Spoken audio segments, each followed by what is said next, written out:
Welcome to the Character Creation Guide for Untold Destiny Basic Edition.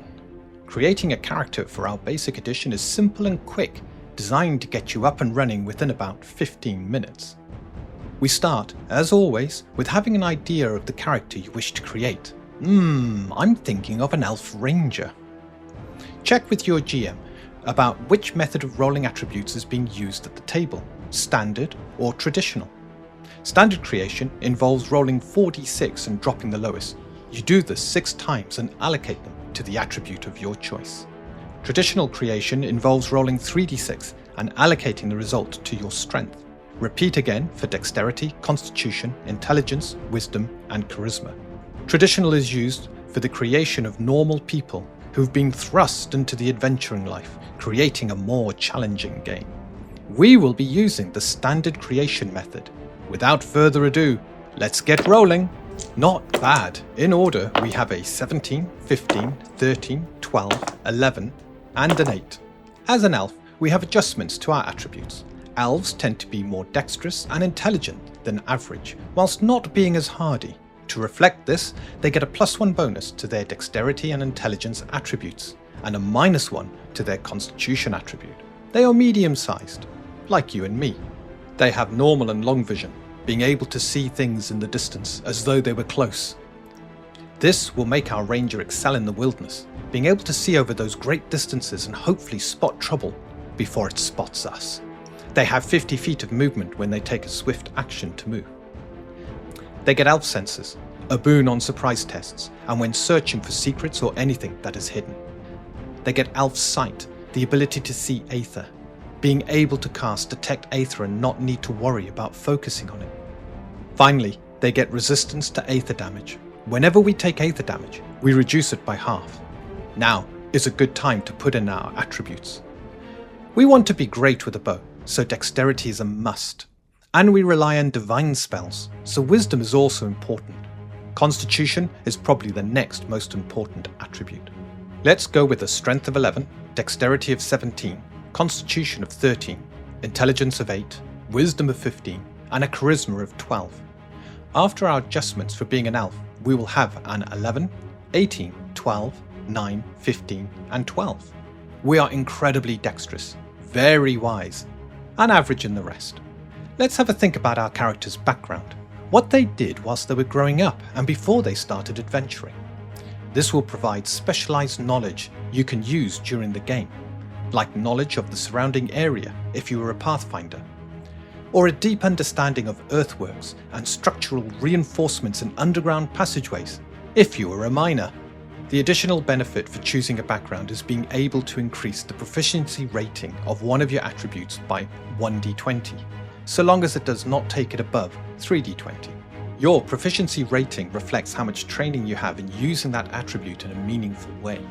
If you have a 2d20 proficiency rating in strength, it means you roll 2d20 and take the highest, adding your strength modifier to the result. You could be incredibly strong, but lack the training in how to use that strength to wield a weapon or carry heavy objects over a great distance. It's a bit like the bodybuilder who is so strong, but cannot carry anywhere near the same number of concrete bags as a weaker, but better trained workman. Looking ahead at the ranger, we already have a proficiency rating of 3d20 in dexterity, so that attribute cannot be improved further from our background. I think our ranger could have been a hunter, using their wisdom whilst tracking prey and surviving in the wilderness. Our wisdom proficiency rating will improve by 1d20. We can now move ahead to the ranger. Let's see what we get here. We'll be looking at the ranger in its entirety, all 20 levels. In the first level taster rules, you only get level 1, but that's more than enough to get you playing. We have 1d10 hit dice, that is at first level, and every time we gain a level, we will gain 1d10 hit points. As we use the standard method for rolling attributes, we will get the maximum hit dice at first level. Our maximum hit points are equal to double our constitution value plus our hit dice, or 24 plus 10, for a total of 34. Our maximum stamina is equal to our charisma modifier plus 1. Our spell points are equal to our wisdom modifier halved. Remembering we always round down. We have 3 spell points. As our wisdom is 13 or higher, we start with 2 destiny points. We can reroll any test or damage twice each day. This is great for those critical moments when we need to twist destiny to our ends to save ourselves, our friends, or the entire party. The only weapons we're allowed to use are dictated by our god.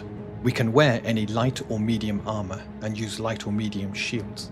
Our proficiency ratings are 2d20 for strength, 3d20 for dexterity, 2d20 for constitution, 1d20 for intelligence, 3d20 for wisdom because of our background, and 1d20 for charisma.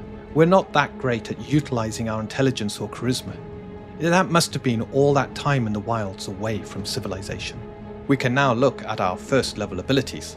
There's a lot here as all classes are well defined from the start, with most of their abilities granted to them. As you increase levels, you will obtain further abilities and expand the tools available to your class. First, we must choose which god to follow. The only restriction is the god must have the nature keyword. Let's have a look at the nature gods. 2 are immediately available in the first level taster rules. Artemis is the hunter and an ideal god to follow.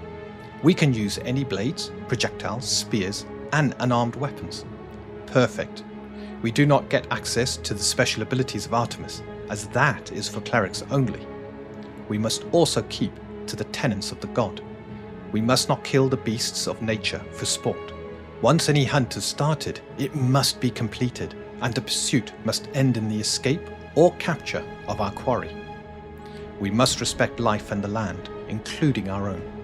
We can also cast divine spells and start with all the tier 1 ranger spells. Any spell with ranger in the brackets after the name is a ranger spell and can only be learned and cast by rangers. We get to choose one other spell from the list of divine spells.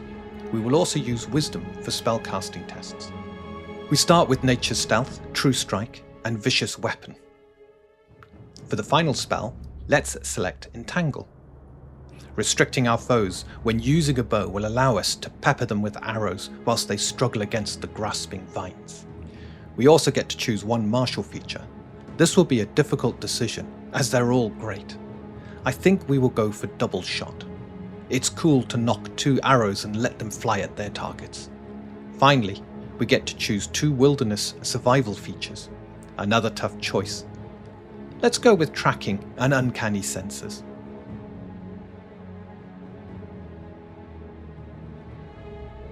Almost done. We have gear to purchase.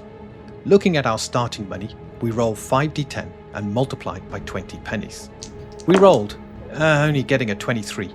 Times 20 pennies is a grand total of 4 florins and 60 pennies to spend. Let's purchase an adventurer's pack for 131 pennies, as that comes with much of the gear we will need starting out. This leaves us with 329 pennies for armor and weapons. For a weapon, we will go with longbow and 24 arrows. We will also go for 2 short swords for that classic dual-wielding look. Finally, a suit of ring armor for protection, leaving us 1 florin and 20 pennies. Skinning tools are only 1 florin and well worth getting, making sure we don't waste any kills. That leaves 20 pennies to our name. Our encumbrance is 12 out of an available 15. We have some encumbrance left for all that lovely loot we hope to find. The final touches are writing down the wound threshold, that is a quarter of our maximum hit points, and our recovery, 1 plus a d10. We will also make a note of any adjustments to our dodge and parry from armor or shields, and our initiative, which is a straight intelligence test with no bonuses. Our character is now complete and ready to play. All we need now is a name.